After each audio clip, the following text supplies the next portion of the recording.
In 2021, the Cumbres and Toltec came back with a modified schedule to deal with the lack of the traditional bus connection, which would allow one to ride the whole trip from one side of the railroad to the other. While the railroad would operate from both ends, the schedule would include shorter trips from Chama to Cumbres on Fridays and Antonito to Bighorn on Sundays instead of the full Osier run. This would result in different lighting for one of our visits as we'd catch one of these Chama high noon trains that would leave Chama, well, at noon. In addition, in the morning we caught one of the fireman and engineer trains out of Chama that ran before the high noon trains. In the mix of all this was the return of the Moonlight train to Osier, and we'll ride along on that special. So join me as we take a look at our retrospective of the action on the Cumbres and Toltec in 2021. We'll follow along in this production in the order of two trains leaving simultaneously from each end of the line. We begin by following the engineer and fireman train led by K36 number 487 as it leaves the Chama yard limits, crossing over the Rio Chama and under Juke's tree.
Meanwhile, across the line, we catch K27 Mudhen number 463 as she pulls the daily train out of Antonito yard limits.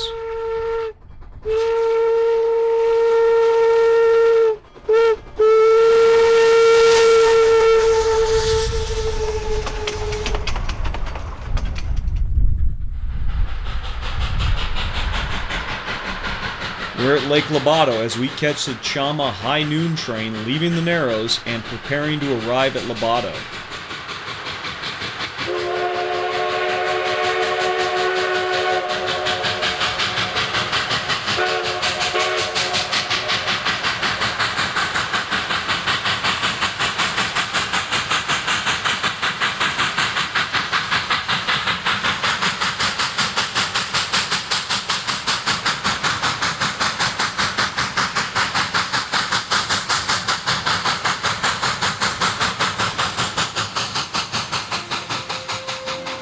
Speaking of Lobato, we're above Wolf Creek as we catch the fireman and engineer training class as it crosses the span. We'll follow from here through Dalton and on to the second crossing of Highway 17.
Back to the Rio Grande side of the mountain, 463 loops a couple of the many horseshoes between Bighorn and Sublet.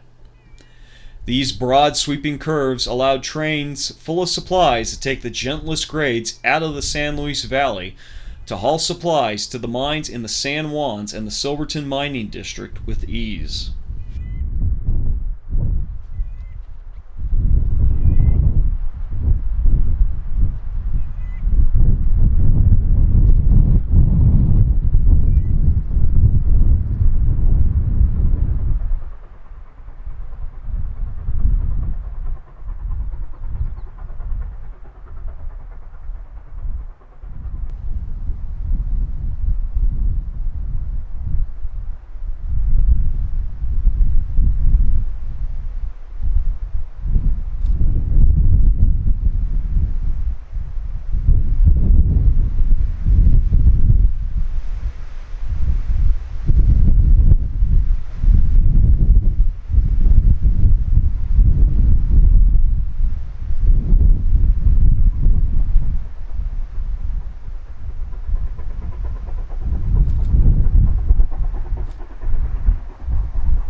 While westward trains had gentle grades to let the heavy supply trains surmount the grade, the surveyors dropped straight from Cumbres to the Rio Chama on a 4% grade, making for a spectacular show for eastward trains.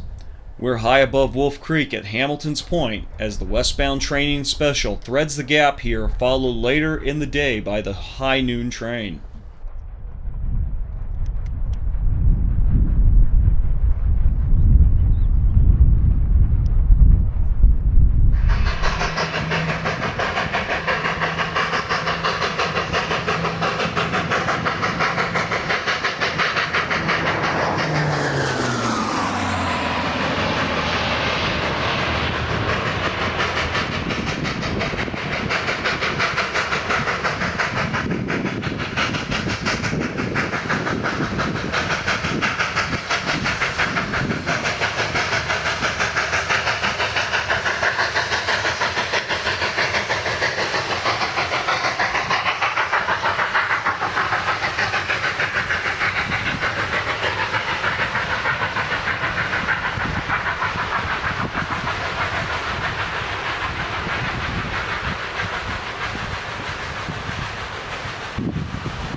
Leaving the tight confines of Wolf Creek, the railroad arrives at Coxo and crosses Highway 17 for the third time since leaving Chama.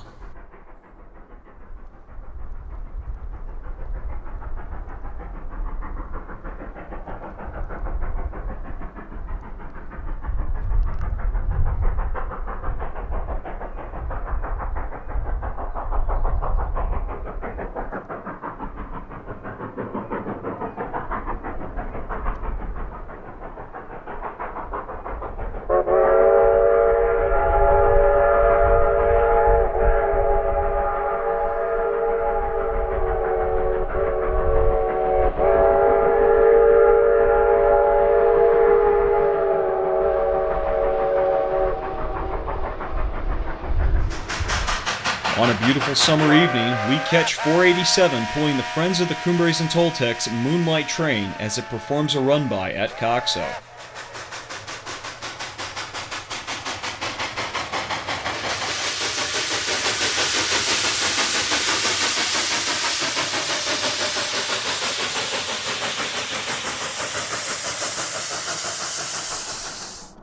From Windy Point, we find the railroad climbing out of the Coxo Horseshoe as it peeks through the aspen groves.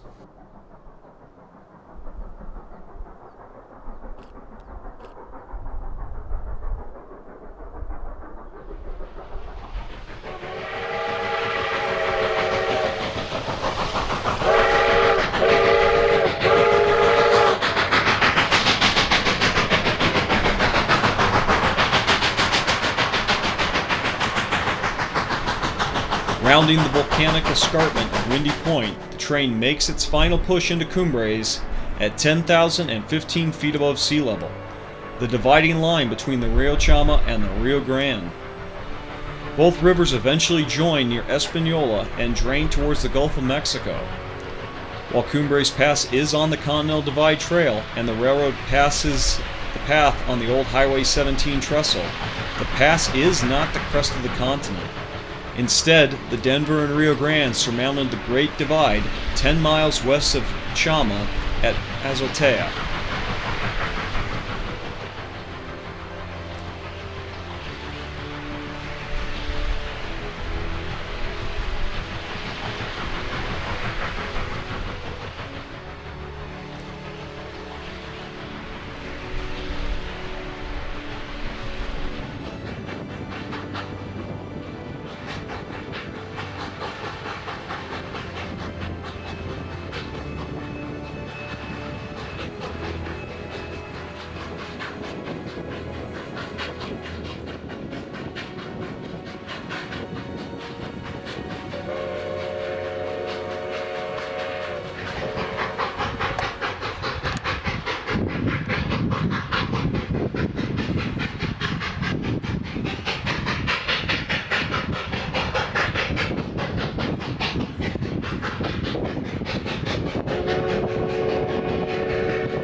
Heading downstream from Cumbres, high above the Los Pinos River, east of Osier, as we once again catch up to mudhead and veteran engineer Carlos Llamas, who guides the venerable 1903 from the confines of the Toltec Gorge.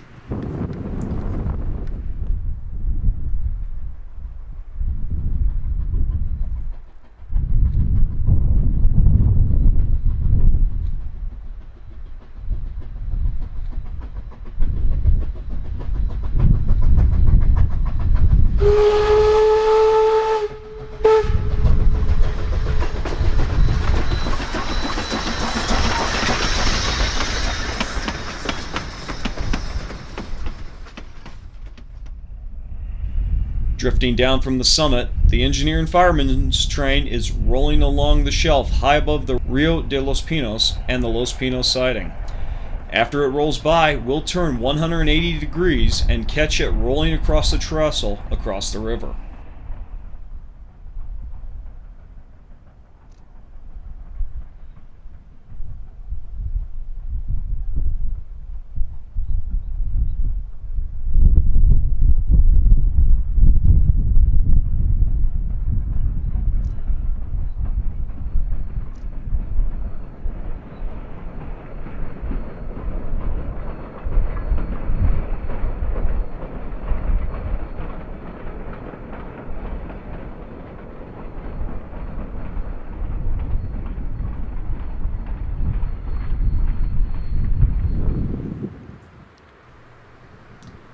Arriving for lunch in Osier, we catch a daily train threading through the rock outcroppings at Martinez Point.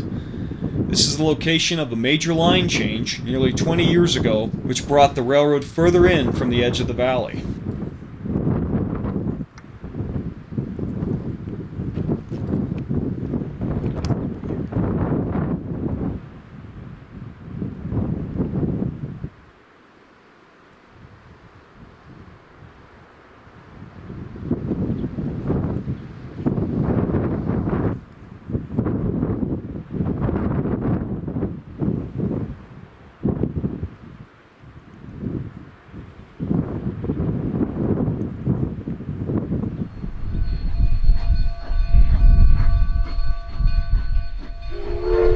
Lunch has been served, and the 487 heads back towards Chama as it makes easy work of this light train along the gentle grade of the eastern slope of Cumbres.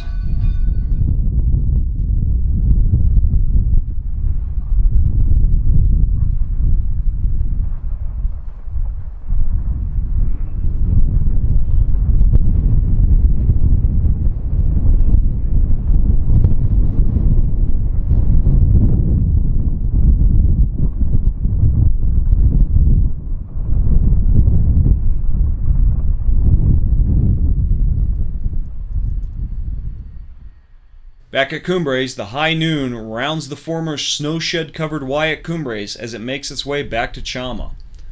Already watered, and the required safety brake test has been performed, the 484 eases her train onto the main line in front of the section house.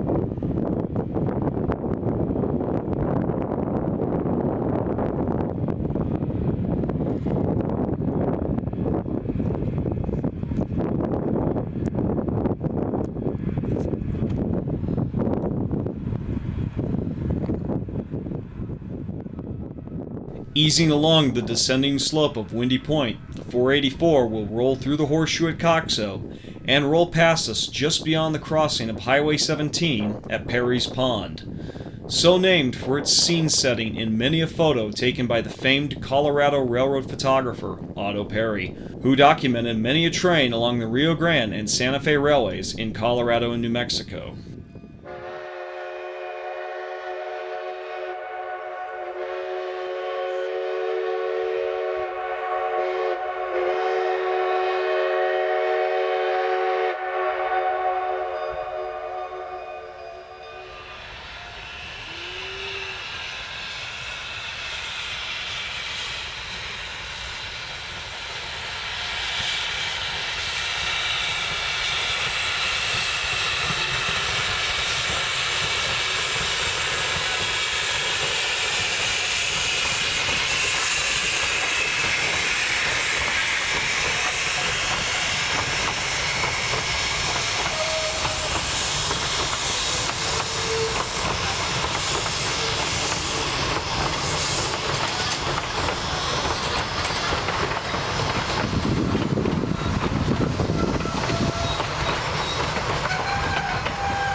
Drifting through Cresco and framed by thick grove of aspens, we find the high noon train rolling along fresh ballast that has yet to be tamped.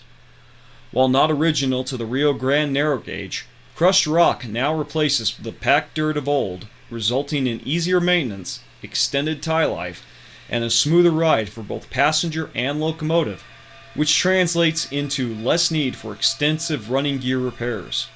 Improvements like this are guaranteeing the long life of both the Cumbres and Toltec and sister operation, the Durango and Silverton.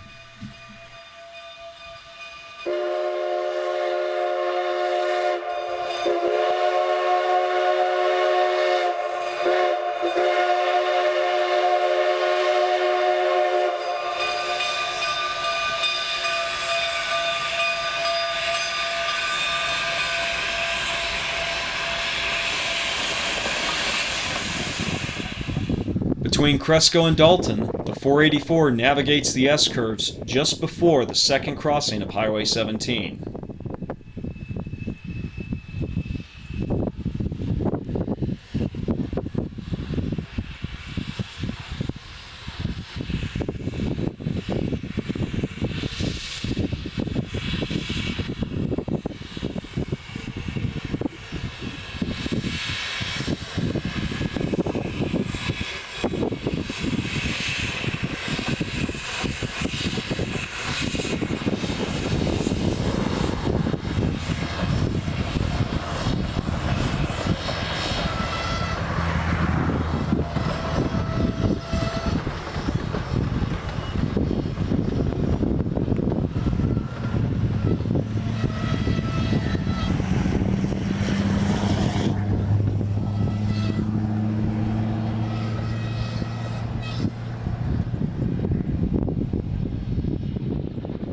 Finally, sneaking back to an Antonito morning, we catch K36 number 489, converted to oil leaving yard limits.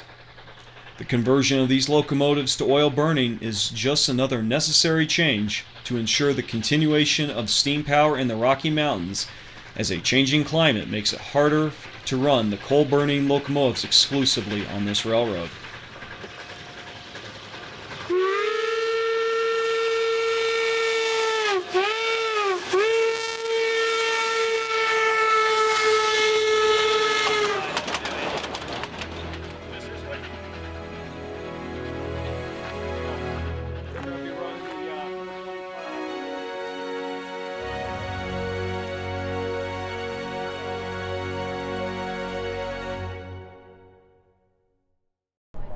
Hey guys, did you like this video?